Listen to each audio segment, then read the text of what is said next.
চম্পক ফুলের মালা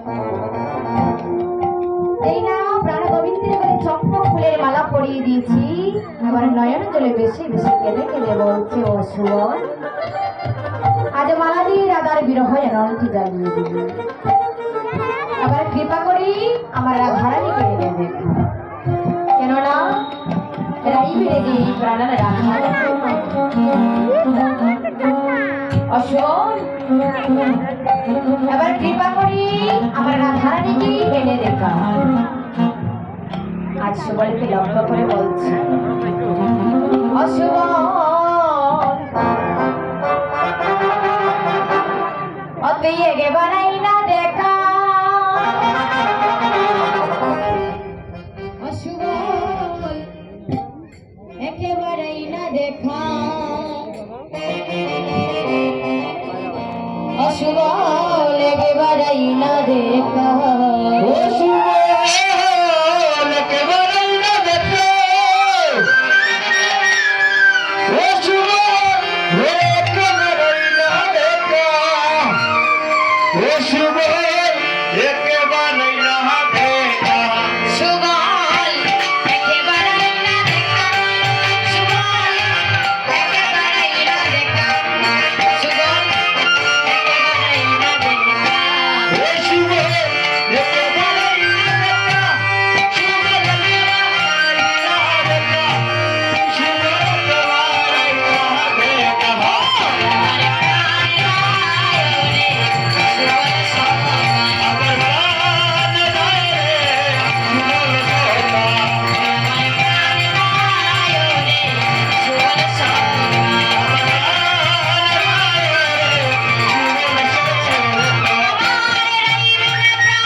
আমি দিবসে কেমনে যাই বনে রাধা কোথায় পাই অনুচিত কথা বলো ভাই।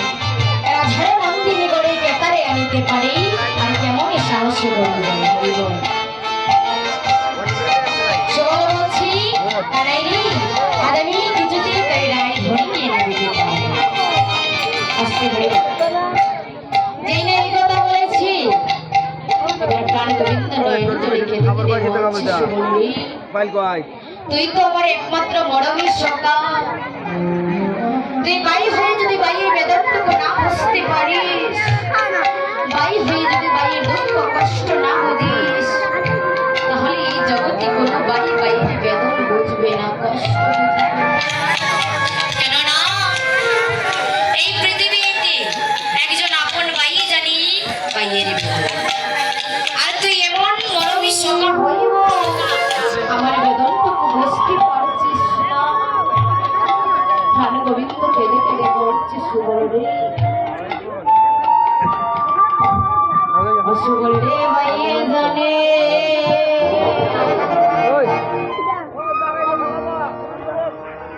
ওই গে জন বাইয়া রে বেদ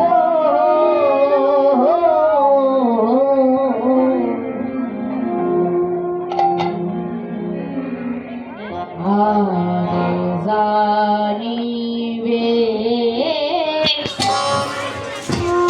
জানি দেখে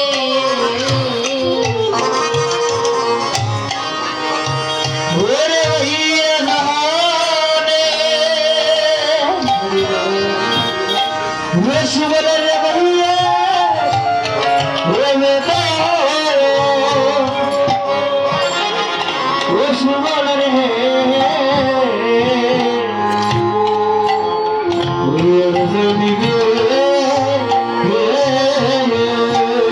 জানিবেন বাবা, এই জগতের সংসারের মাঝে যে বাই বাইকে হারিয়েছে সেই একমাত্র বুঝতে পারে বাই হারানোর কত যন্ত্রণা কত বেদনা। প্রাণ গোবিন্দকে দেখে দেব হচ্ছে অশুভ বলি বাইয়ে জানে একে জন বাইয়া রে বেদ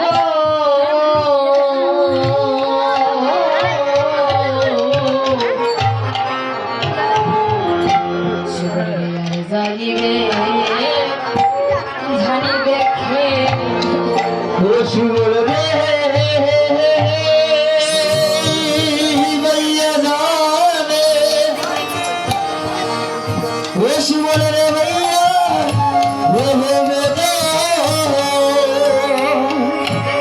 বেশি বলে রে ওরে আর জানিবে কে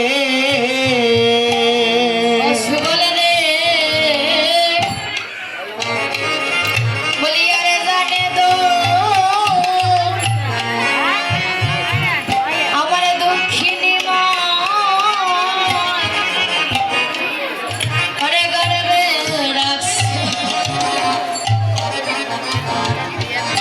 আমায় দেবরে মা ঘরে গর্বে রাখছে যে বেশি বলে রে